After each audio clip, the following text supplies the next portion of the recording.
Abundance Show on Global Abundance Organization, GAO TV. Debi Hemmeter is president of Intermountain Foundation, where she is honored to collaborate with Diane Wang. Diane Wang, the founder and chairwoman of the DH Gate Group, to expand Diane's mission across United States of America. In 2013, Debbie co-founded the Lean In movement alongside Sheryl Sandberg, former chief operating officer of Facebook, Meta. What began as a bold vision helped women achieve their personal and professional ambitions quickly, ignited a global conversation on gender equality and leadership. With more than 25 of experience, executive experience in Fortune 50 companies, Debbie brings deep expertise in sales, marketing, and leadership. She began her career at PepsiCo, then transitioned into financial services, where she was recruited by Wells Fargo to shape retail banking strategy, making and and retail banking strategy making and small business development. She later joined Bank of America, where she led one of its largest retail markets, managing 3.4 billions in asset and team of 1600 people. That was amazing number. Throughout her career, Debbie has been guided by simple belief, supported by research. We are better together, lifting each other's up along the way. She is deeply committed to building ecosystems where women and leaders of all backgrounds thrive. Based in Los Angeles, Debbie is also a proud mother of two daughters who are, in her words, leaning in all the way in their own personal and professional journey. Here we go. Debbie, how are you doing? Great. Thank you. Thank you. It's fun to And join you. It's 6 a.m. here in Los Angeles, so I have my coffee. thank you so much for sparing some time for the audience, the global audience for abundance, the Global Abundance Organization. Thank you so much. I mean, the background you have. I would like to have your story. If you can just walk us through your life's journey, please. Mm. Yeah, so I grew up in the Midwest of the United States, and I had two very different types of parents. I had a dad that had a very big career in corporate America, and he believed that I could be the first female president of the United States if that was my desire. So he instilled in me to dream big and that no dream was too big. And then, interesting enough, Safar, I had a mother that was very different. Both my parents passed away long time ago, but I had a mother that believed just the opposite. She didn't work. She outside of the home, she was a homemaker, and she believed that my career ambitions, which more closely followed my father, uh, may not serve me super well. And so it was kind of interesting to have two different parents say completely two different things. I, of course, gravitated towards my father, and I really went to him for more wisdom. So that's how my life began. And then I did dream big. Oh wow, dreaming big. I mean, that's what you're doing still. I mean, that's what you're teaching us too on Inner Mountain Foundation. Before I even go into Inner Mountain Foundation and your relationship with DH Kids and with Diane Wang, the superb experience you're having with, I like to have you a few words on uh, TED Talk that you have given just a few months earlier, or Yeah. maybe more. Yeah.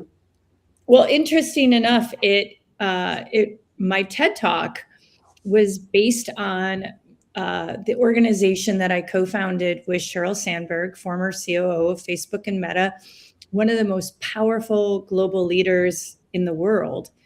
And she and I co-founded an organization in 2013 called Lean In, and it's become a global movement. Lean In is in over 180 countries. It's in all 5 branches of the US military. And it's really about bringing women together in peer groups of 8 to 12 individuals where they have like a set agenda and it stays very positive, but it's about helping lift up women. So if they had something great happen, they will celebrate each other's success. If they are having a really difficult time and they maybe want to lean back, they've got a core group of peers that are like there to support them and help them keep going on their journey. Every single solitary person in the entire world reaches a difficult point in their time, whether they're an entrepreneur, corporate, whatever, personally, professional. Life is chaotic and it's about resiliency. And so those peer groups really supported each other's journey on that. So, yeah. And you talked there about inclusivity and that the collaboration together, and like lifting people. As this I see that's the one of the most salient features in when I just go through your, when I was researching on you, it's like you're lifting up people all around. You're trying, you're coaching people conquer their inner mountain. So how's the experience, and how did you get this vision from? Yeah. Uh, so there's something in the US called the glass ceiling. And it's something that's like imagined where women could only go to a certain point in corporate America just because of what history has shown us. And I never felt that, Zafar. I didn't, at a very early age, unconsciously, I tuned out external noise and I literally listened to my own heart. And I believed I was unstoppable. And I believed I could absolutely achieve anything. And it's just because I didn't listen to the external noise. Um, in fact, I didn't even listen to my own mother having her concerns that my plans would not work out. I just completely believed in myself. And when I was that young, it was unconscious. Now at my age, I'm very conscious to tune out external noise. If somebody tells me I can't do something, they pretty much don't get to stay in my sphere. I surround myself with people that have the similar energy that I have, that are positive and optimistic. And as in crazy as this world is right now around the globe, I am still optimistic about our future, all of our futures together. And so I'm very careful of who I let in my circle. Okay, we are back. There was some internet problem, I suppose. We are back. Uh, You were talking about your optimism, despite the fact that things are going. When we're watching news, it seemed that this is last day of the world. We're gonna all go. But people like yourself and Diane Wang. Well, I'll come later on, Diane Wang, in your relationship. But before, what made you to make your story stronger? One was like generally women are facing their mothers, but you unlikely you chose father. How was the experience? What made you do so? ah, um, I liked how my father walked through the world. Uh, he he had this presence about him. He passed away when I was 25 years old, so I didn't get him for a long time. But I liked how he walked through the world, And he took the time to share with me a lot of incredible life lessons that I still carry with me today. And one of them was, as a young girl in school, everybody wants to be popular and well liked. And my dad said to me at a very young age, it's not about how popular you are, it's not about how well liked you are. Understand what your value system is and unapologetically walk forward with that value system. And if you do that with integrity, yes, a lot of people might not like you, but don't let them stop you. Do what is right to leave this world in a better place. So, to be so fortunate to have a dad tell me that being popular was not my life goal, it was to do the right thing with a value system and with integrity. And he was very disciplined. He also instilled a lot of discipline in me. I had to get great grades to stay on the good side, but it's all good. Oh wow, your father created you what you are today. I mean, through discipline, and I mean, he made you not pay attention towards people pleasing. Like when we are young, we want to be the best. I mean, we want to grab a lot of grace and praise, and for that matter, we would do anything, and then we'll exhaust ourselves, we'll burn ourselves, and forgetting our inner self. I mean, what you are teaching us in Inner Mountain Foundation, and we are there on every Wednesday. And people crazy like myself, I mean, on the odd side of like it's 12 a.m.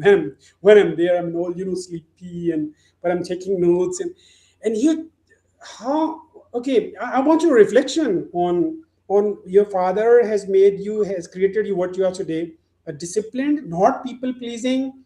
And how did you fight your nature in that point of time? Today it's understandable, but you could do that in that young age. How could you do this? Yeah. I mean, Uh, yeah, at a young age, you want to be liked, and I wanted to be respected. So I wanted to be class president. I didn't want to be homecoming queen. I wanted to be respected, and I I knew what my value system was, and that to I wanted to move forward with that. I can tell you, my first job out of college, I went to PepsiCo, and it's a Fortune 15 company. It was one of the most revered companies in the world, and I got to work there. I will also tell you, in college, I worked for a very famous senator for 5 years, Senator John McCain. Many around the world know Senator John McCain uh, because he was very well liked on both sides of the party. He did run for president and lost against President Obama. But I worked for John McCain for 5 years. He was a prisoner of war for a very long time. And when he was released, he had to go through this whole debriefing. So I will also tell you, from my father, I went to college and I worked for Senator John McCain for 5 years. So that man he leads with his value system. So I, again, carefully selected who I would surround myself with. And when I raised two daughters, I was very careful about who their friends were at school. It really matters that who you surround yourself with is your tribe, and that is a reflection on you. And so you have to surround yourself with people that are like-minded and that want to create a better world.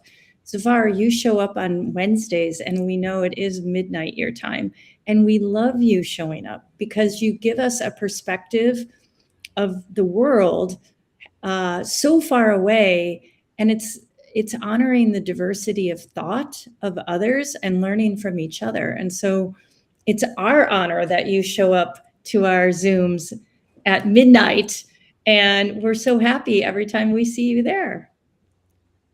and really, Debbie, I am really, really grateful to Diane Wang for founding such a fantastic organization, and the people like you yourself and your team. You guys are awesome because you know what, you are teaching for free and you're giving your precious time there. These this is costing millions of dollars otherwise. Look at the summits, the conferences, the courses. I mean, what you're teaching, you you are rewiring the brains. I Oh, honestly, yeah, I mean, being there, yeah, frankly, I mean, look at the concept. I like you to please give me more on when you formed this organization under the supervision of Diane Wang and her mhm. personality. And I'm really thankful to her. There are lots of billionaires. There are lots of billionaires, and they're happy with their yachts and holidays and going around and being shown on TV and everything. They are celebrate. They're enjoying. But look at her, that she has founded this inner mountain, and that's for free. That's for open. And she's always. We've had the session with her last time.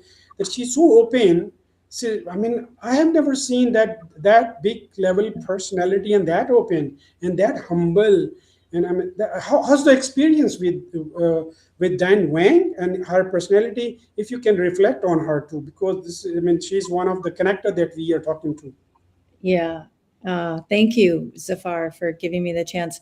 So, Diane Wong wrote a book. It's called The Inner Mountain. You can find it on Amazon if you'd like to read it. She also did a TED Talk in English, and I cannot speak Mandarin, but Diane can speak English fluently. And if you've given a TED Talk, you know you can't use notes or a teleprompter. So she had that whole speech in her head in English, her second language. So if you want to, and if you want to see more, you can learn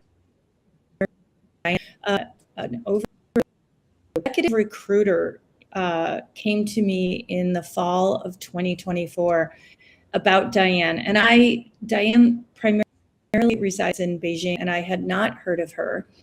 And so I did my research. I read her book, and then I watched her TED Talk. And I was like, this extraordinary woman in Beijing, China. She walked like an hour through rural parts of China where she had like wild dogs attacking her. She carried a chair, like just to learn. So that's like kind of her upbringing. And she was just focused and disciplined. She became a professor, the most for me, like the MIT here in the United States. And then she went to Microsoft when Bill Gates first brought Microsoft to Bill Gates.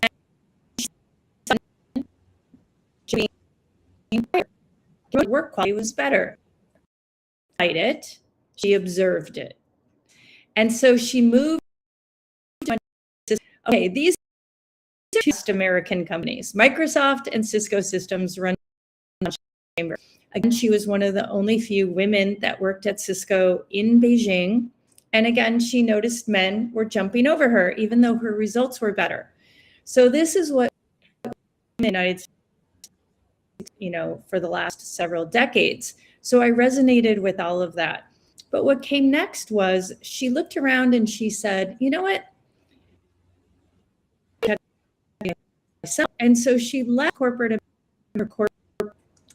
that were American companies, but in Beijing, became an entrepreneur. And she started the very first e-commerce trading platform that traded within the country of China. It was called Joyo.com.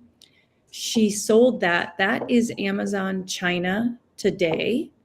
Now, many people might retire, do something different. She didn't. She decided that she wanted to build another company. And she did this 24 years ago, and it's called DHgate. It's around today. And it was the very first e-commerce trading platform that traded across borders. So she wanted to trade Chinese manufacturers' goods to the United States. She built DHgate 24 years ago. So today, DHgate is in over 220 countries, and it serves over 100 million active buyers and sellers. And so she did that. And then in 2020, during COVID, she started a second company called My Shop. And My Shop is really focused on the creator economy. And so it focuses and helps creators grow their personal brands. And so she opened My Shop USA in 2020 here in Los Angeles. And if you think about the whole ecosystem, Zafar, she's got all the over 2 million Chinese manufacturers now connected with the creator economy around the world. So the creators have the ability to promote and sell the Chinese manufacturers' goods and services. And so it is just an incredible ecosystem. And so in 2023, she stepped back from being CEO and moved to the chairman role. And what she's really focused on now is giving back to all of the entrepreneurs in her ecosystem, whether they're buyers, sellers, manufacturers, designers, or creators. And she wants to create this ecosystem of support so that we support each other in financial success and also in personal success. And that's when she created the Intermountain Foundation. And here in the United States, it's a 501c3. It's a nonprofit foundation. So she's doing this to actually give back. Interesting enough, on her DHgate platform, 57% of the entrepreneurs are female. So it has a very large female population, and it's also just like another way she can give back. Wow. 57% are female entrepreneurs. This is amazing number. Amazing number. And kiddos. Okay. How about, I mean, if we, how in my country, like, since there are lots of constraints, I mean, I don't want to waste your time here on, I mean, what's happening in this part of the world. But one thing is going so amazing, just because when you close all doors, there is creator opens an amazing door, I mean, which is beyond everything.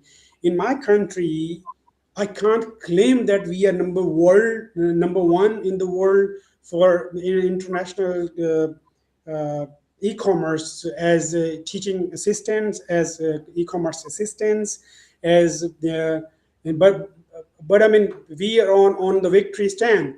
And how but what we are missing is that we, this part of the world, do not have direct interaction with the DH Gate group, or some the ladies like Diane Wang, or other people who are the real manufacturers, or those who have the big heart. How can, as you're doing in USA, what are the possibilities of the other part of the world? I mean, how about Asia itself? Although China and we are neighboring countries, I mean, if I fly Beijing right now, it's like 90-minute flight. So I'll be there in, yeah, it's too close. It's not that. So, so how are the possibilities of outreaching DH Gate globally to my part of the world, or maybe Asia, or this, or maybe how can this global abundance organization can do anything, as she believes in give back, or what you are doing is also spreading her vision, and since you've got the aligned vision, I like to have your reflection on the point. Yeah. So Zafar, can you restate the question? I want to make sure I understand your question correctly. What you are doing in USA, you Yeah. are spreading the vision of Inner Mountain Yeah. in USA, and you're cooperating the visionaries and the entrepreneur, the business personalities, with this group. This big, you believe in inclusion. So how Yes. about expanding the same vision to my part of the world? That I need your reflection on the point. Yeah. I mean, I think it all starts with a conversation. And it starts with a conversation, a safe conversation where we can really understand each other and we understand our cultural restraints, nuances of each culture, and having a safe environment to have a conversation. And then I think there's always the opportunity to collaborate together on understanding what are your needs and how could we possibly meet those, um, and bring in the business unit owners from the DH Gate world, the My Shop world, and have a co-creation session on what are your needs and what is feasible to be able to deliver. But it all starts with a conversation. Okay, I got the point. Sure, yes, we'll continue them. Now, coming back to again back to your TED talk where you were talking about inclusion and like equity and inclusion and working for the people to uplift them, and then founding the lean organization. And I mean, as your proud mother of two leaders, I mean, I really, and as you're proud of them for being the leaning forward leaders. So I like to have your reflection on working with Cyril, the COO of Meta, Facebook, Yeah. and that experience, and how did you co-found the organization? Yeah. Oh, it's Sheryl Sandberg is extraordinary. She is amazing. If you haven't watched her TED Talk, I highly encourage you to, or your entire fan base, to watch her TED Talk. It was in 2010, but it's still very relevant today. It's how to get more women to the C-suite. And she really talked about three things: sit at the table, make your partner an equal partner, and don't leave before you leave. And so I saw her TED Talk in about 2011. And at the time, I was running one of the biggest markets for Bank of America in the San Francisco Bay Area, and 3.4 billion in assets and 1,600 employees. And a lot of my employees were women. And I was one of the most senior women at that role. And so there was an insatiable appetite of, how do I get to your level one day? How do I get that job? And we taught at Bank of America, we taught great banking skills. We taught great skills on how to advise people on financial services, but we didn't teach women how to advocate for themselves. And so I saw Sheryl Sandberg's TED Talk and I literally just emailed her. And people are like, well, if you didn't know her, how did you get her email address? Well, she went to Harvard. And if you go to Harvard, most people never give up their EDU email address. You can find people's email address, trust me. So I just emailed her, and within 30 minutes, she responded back to me and said, I want to meet you. And all I did was email her this story that I just told you about, how my employees at Bank of America had this insatiable appetite to get to my role, which is what her TED Talk was talking about. But I said that a lot of my employees didn't even know what a TED Talk was. And we had to take her TED Talk and turn it into a global movement. So she invited me down to Facebook. Facebook hadn't gone public yet at that point. And she said, I said, you need to take your TED Talk and turn it into a global movement. And I said, I will quit Bank of America and run it for you, but you have to use your name because you have way more name recognition than I do. And she politely smiled and said, that's great, but I can't do that. I have to take this company public, maybe one day. So she and I just stayed connected for the next year and a half. She invited me to a ton of events. We built trust amongst each other. And then about in August 2012, she called my cell phone. I was on vacation in Hawaii with my family. And she said, wait, will you really quit Bank of America and run this? if we form this foundation together? And I said, yes. Do you want me to come home from vacation? She said, no, finish your vacation, then come to Facebook and let's begin. So we met in August 2012, and in March 2013, we launched the Lean In Global movement, which was amazing because at the time she launched her book, Lean In, which was #1 on the New York Times for 18 solid weeks. And that's a nonfiction book on feminism. That's like extraordinary to be #1 in the New York Times for 18 weeks. She also was on the cover of Time magazine the same exact week. And we also launched leanin.org. So at the exact same time, that was our launch. And then we went on a 2-week launch tour to all major corporations, where when we launched, we had 250 of the Fortune 500 CEOs publicly proclaiming that their organization was leaning into gender equality. So we really focused on the Fortune 500 CEOs, and they were all in about gender equality. Oh my goodness. What you're teaching, that you have already done it. My goodness. The Living Bank of America, such a wonderful post, leading 1,600 leaders. It's not Bank of America itself is a huge, big $3.4 billion asset management and in your control. How did you climb this in a mountain? Having such a superb job, lots of employee, and enjoying and in your young age, it's really, really, really difficult.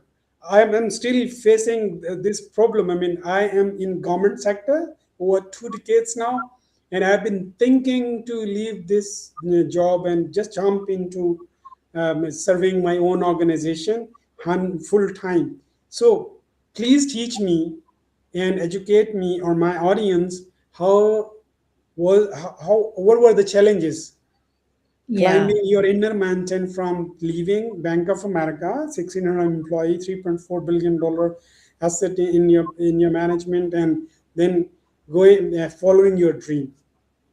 Yeah. Talk to you.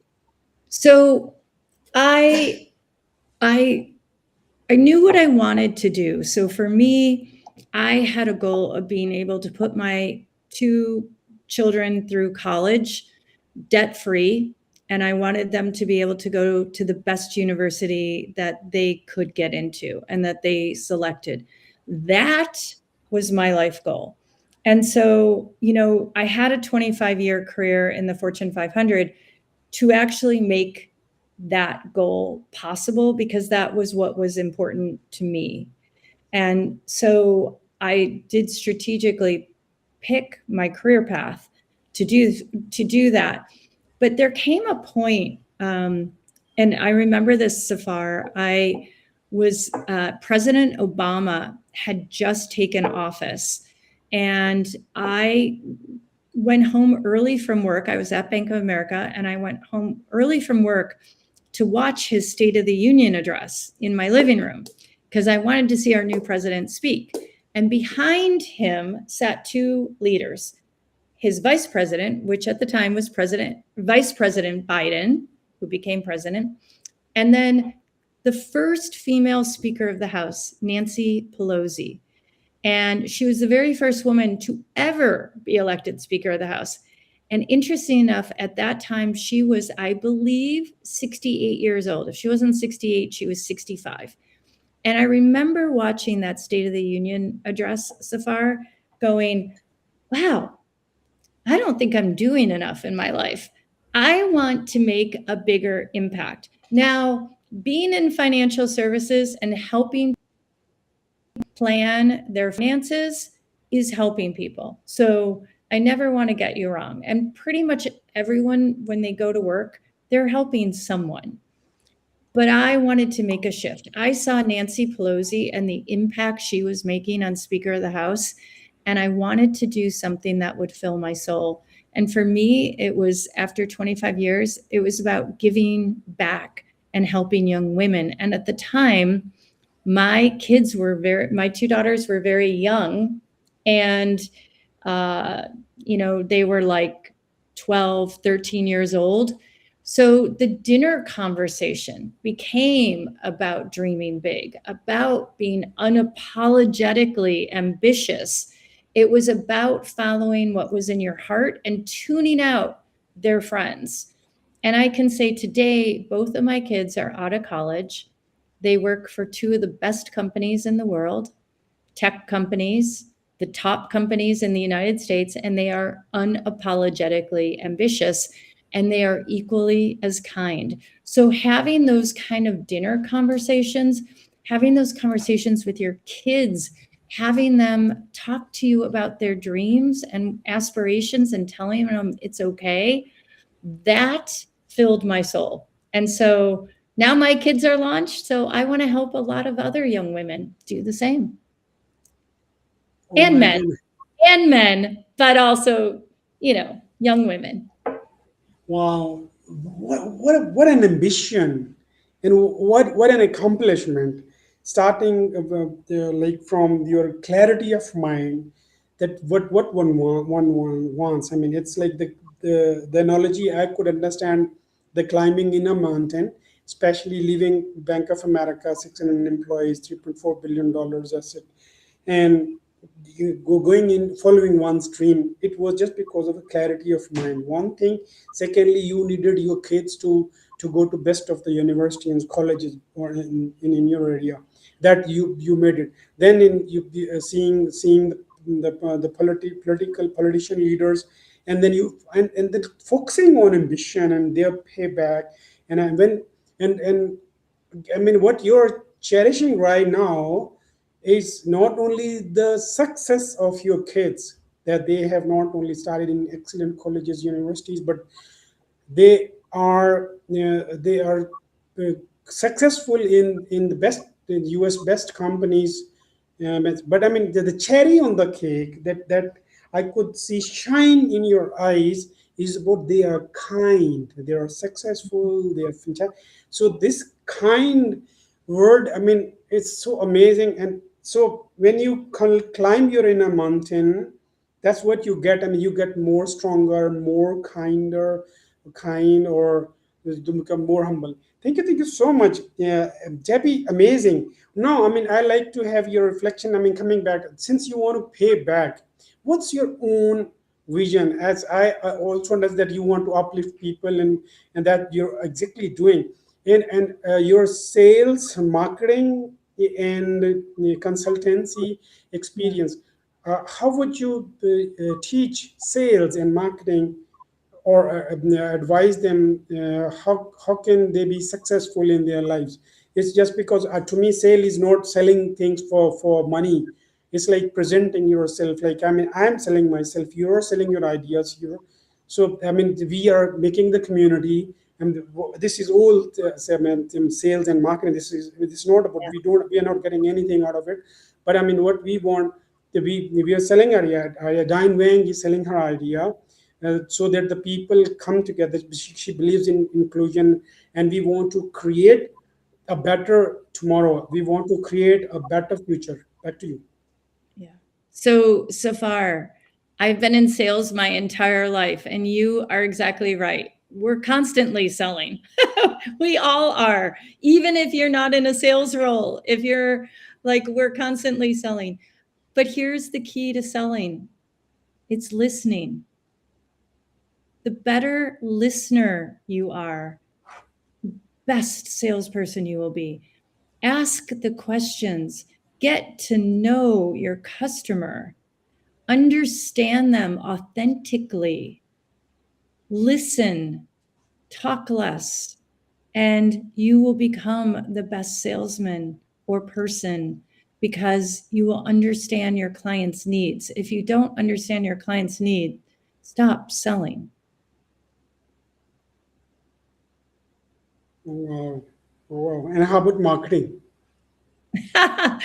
Marketing's pretty much the same as well, is like really understand your customer, understand the competition, understand where's the gap. Um, you know, ethnographic research is, if you're not familiar with it, I was not, but I was actually at Wells Fargo Bank for 1 year. I was handed the most amazing project. I led an ethnographic research project for a solid year where we went into all of our banks and we videotaped the biggest customer pain points.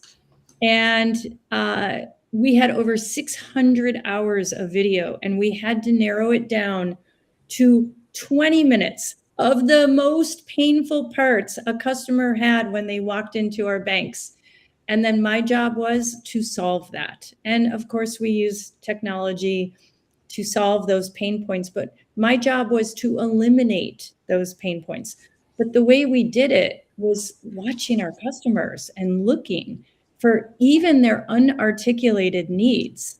And so I think if we all apply a bit of ethnographic research into our daily lives to really understand other people and to listen and to get diversity of thought, we become such stronger individuals and we can create a better world.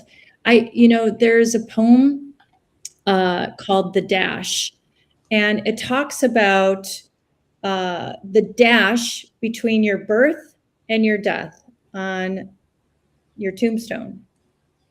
And it's about that life, how you lived it. And so when you think about somebody at your eulogy, at your death, they're going to rewind and say, they're going to talk about your life. Well, Zafar, in my life, I don't want people talking about the big deal I did at Bank of America or, how big it was or anything like that.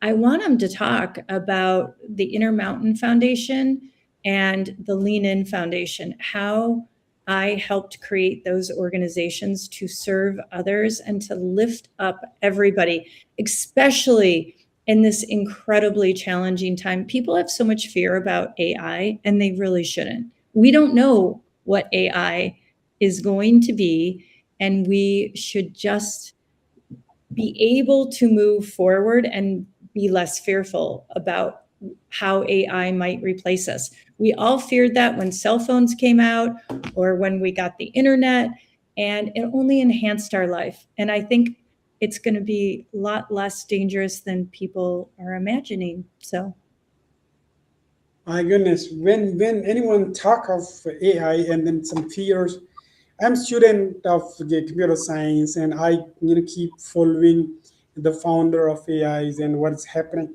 You know, nothing to be feared about. Frankly, I mean, trust me. This you are an AI augmented personality right now. The AI is working for you, not against you. Look at the yeah. electricity. It is working for you, not against you.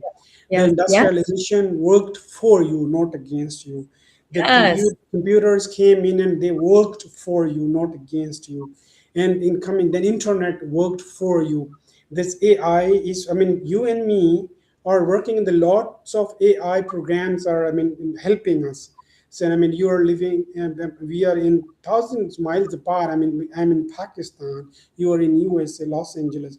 It's like it's thousand. I mean, if I'll take 24-hour flight if I have to reach your place. Oh, frankly, yes. I mean, direct flight. I mean, if it's connecting, it could be like 3 days maybe. So yeah, it could be more. So this is AI. Trust me, this is gonna help us. This will make our life more easier, more luxurious, fantastic. This will be working for you. Then in 2040, there will be 10, 10 billion robots working for people, for us. The robots will be more than human on the face. They'll be cleaning your kitchen, cooking for you, and you'll be reading books, or you'll be on fishing on somewhere and going with the friends and kids and family. So it is gonna make your life much better place. Nothing gonna go against humanity. Can't.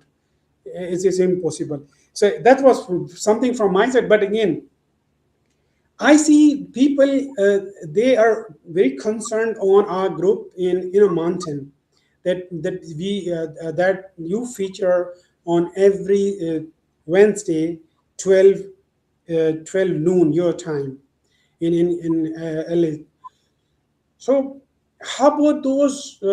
We've got the bigger group. I mean, how can we make it more vibrant? What are the challenges and what are the opportunities in that inclusion? Yeah, so we are growing the Intermountain Foundation. We want to scale it. And so it is having conversations. So thank you so much for having me on your podcast. Share our Zoom link with your followers. Invite them to join us on Wednesdays. We will pick more times, Zafar, so that you don't have to do it at midnight.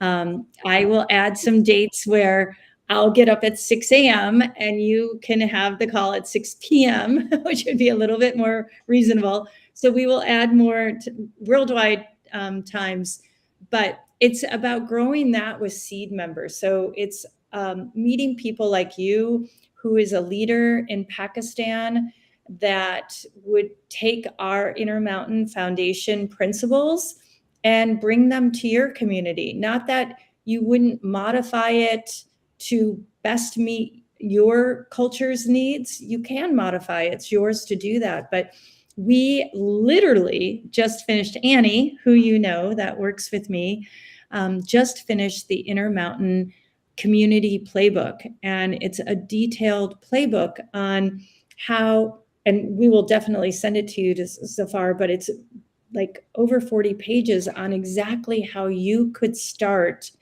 the Intermountain community for yourself and others in Pakistan.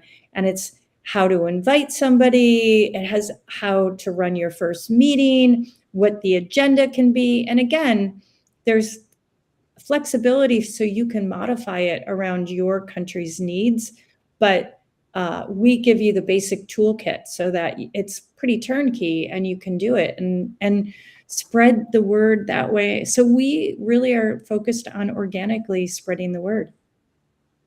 Wow, I mean, there was a question that I always want to ask you for this podcast about the times. I mean, since I mean that's your 12 noon and it's like 12 Yeah. midnight here, and Yeah.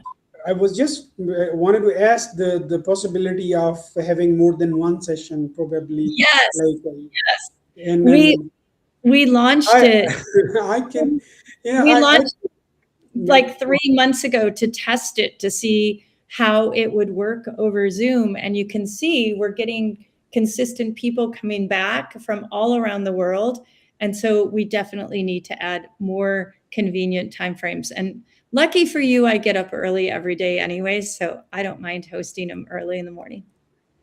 that's amazing. Okay, now on what three piece of advice that you would want to give to your 20 years younger self? Ah, I love this question. Okay, this is an easy one. So I had my entire life planned out, and I can tell that it wasn't just my generation that did that. My daughters have their entire lives planned out, and they're in their 20s. So I would say, please don't do that. Don't plan further than 18 months. Life is changing at such a rapid speed with technology, with medical advances. I mean, so many different cancers are going to, with the welcoming of AI and just the medical advances are happening at warp speed. I don't think that you can plan out much farther than 18 months. And you have to be willing to no longer climb a corporate ladder. I think of the world as a jungle gym. So you're not going straight up.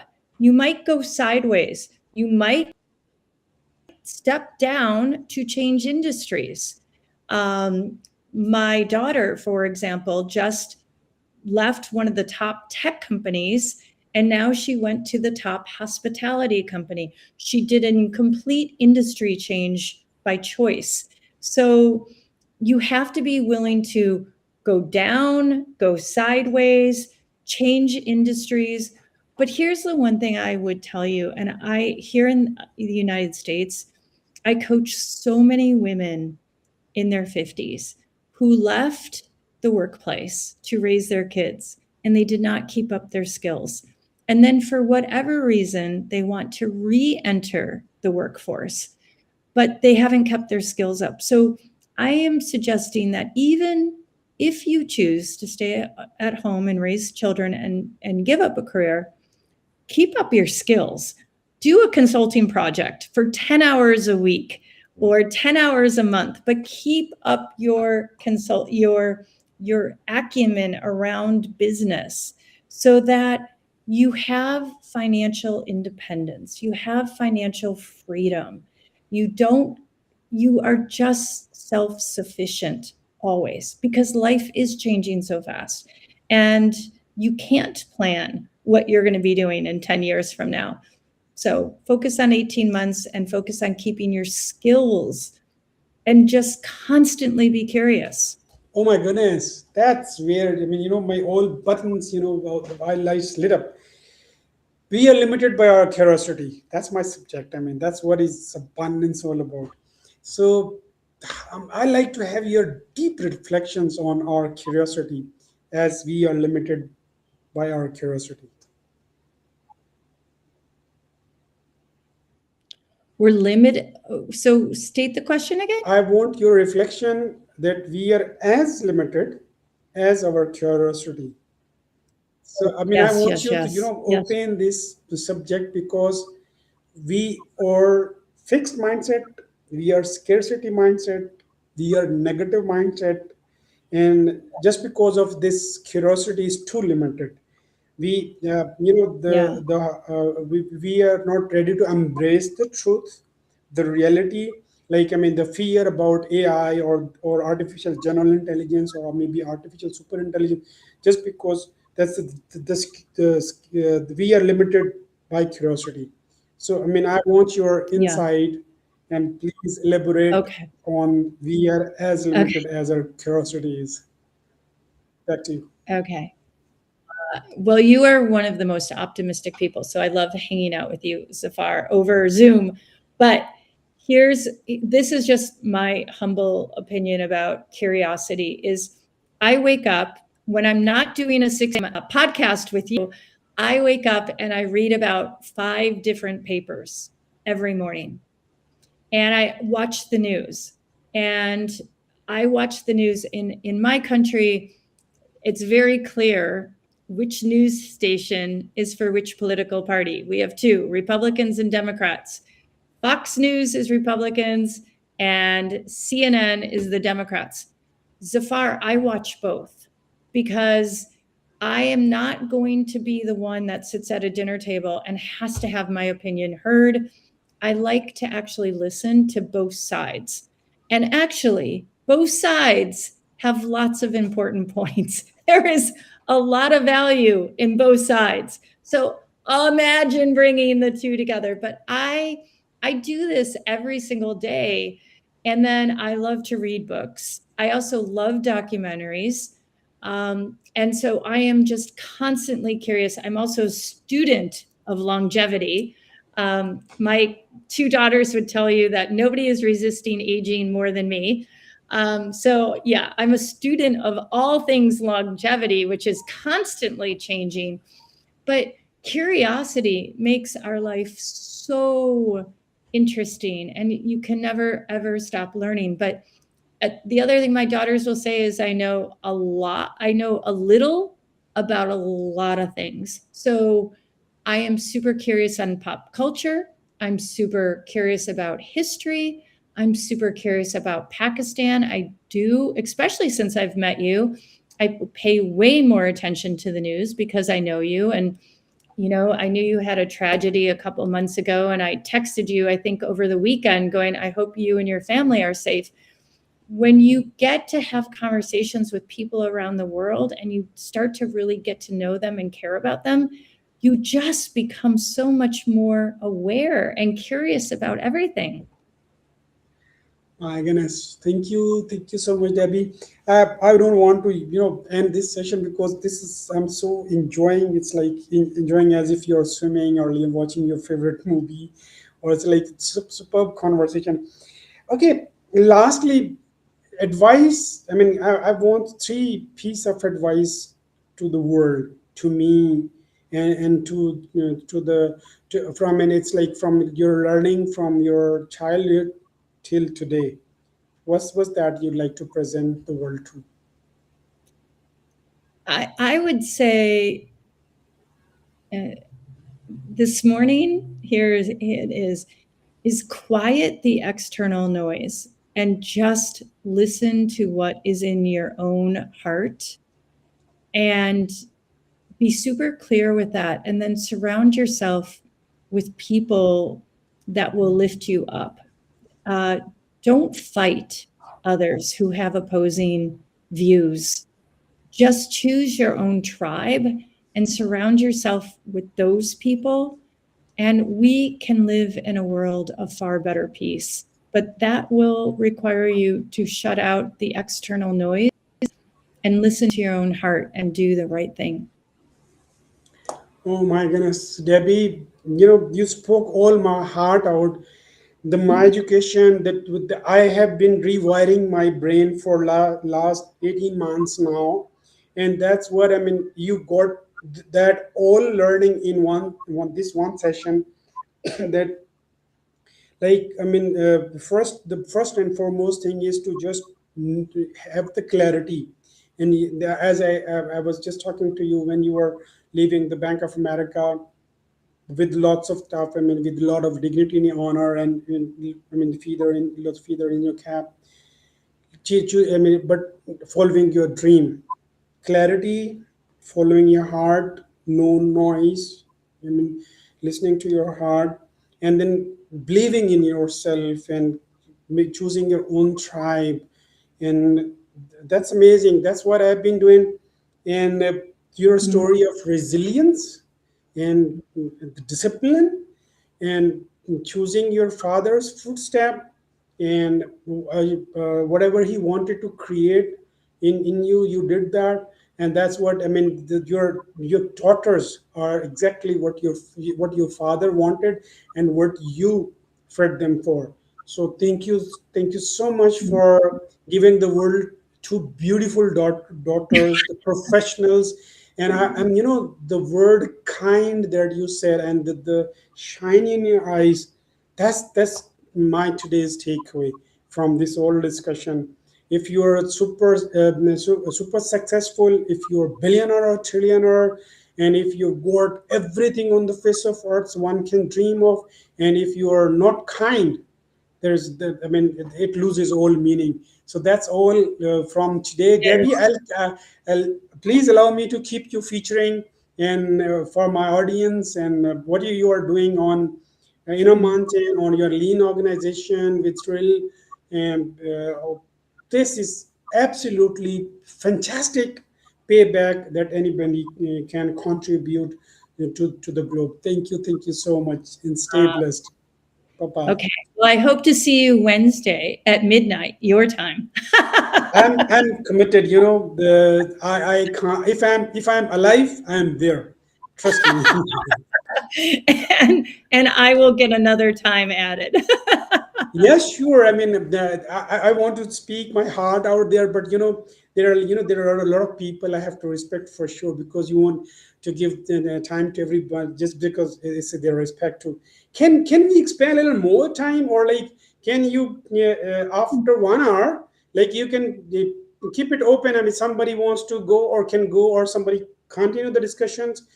The one request. Another one is, I want to podcast each member, especially the team leaders, as you are. They're like Evangelina Oh, King Ava is there, Annie yeah. is there. Yeah, sure. Okay, wait. And Those are great suggestions, Zafar. Okay, we'll keep it open for extra time for those who want to fall off after the 12 noon. I mean, the 1 hour. And then, yes, and this Wednesday, if you show up, uh, I will promote you and get I know a couple of that I think you should feature for sure. But I'll WhatsApp you on that. that's cool. I'm open to take any responsibility, because this is what I'm already doing through Global Abundance Organization. this abundance is what is climbing one inner mountain, and what you are teaching is abundance. You are taking people from mindset of scarcity to mindset of abundance. That's my whole, that's my payback. Like, this word is different, but the cause is similar. I mean, Yes, yeah, a that's, thousand percent. frankly, there is nothing which is different. Otherwise, I would have, joined for one session, maybe two session, three, not more than five. I mean, the five is the last limit that I leave, because, as you said, you choose your tribe. So that's my Yeah, tribe. yeah. Everybody can. Yeah, that's Mhm. that's my heart. What Mhm. you are doing. I mean, who can you ask to get up like the 12 a.m. that late? None. But I mean, my heart, honestly, give me any responsibility. I'm open to this, and frankly, I'll be doing anything if you ask me to do. All And right, I'd great love that. regards for you, for your team. You are doing fantastic. Honestly, All love right. you all. Well, I'll see You, you tomorrow on Wednesday, Safar. Thank yes, you. please, sure. Thank you so much. I mean, before we open another discussion, bye bye, and see you in our next podcast. Thank you Okay. so All much. right. All right. Stay Thank you, blessed. Bye Safar. bye. Bye-bye. Bye bye.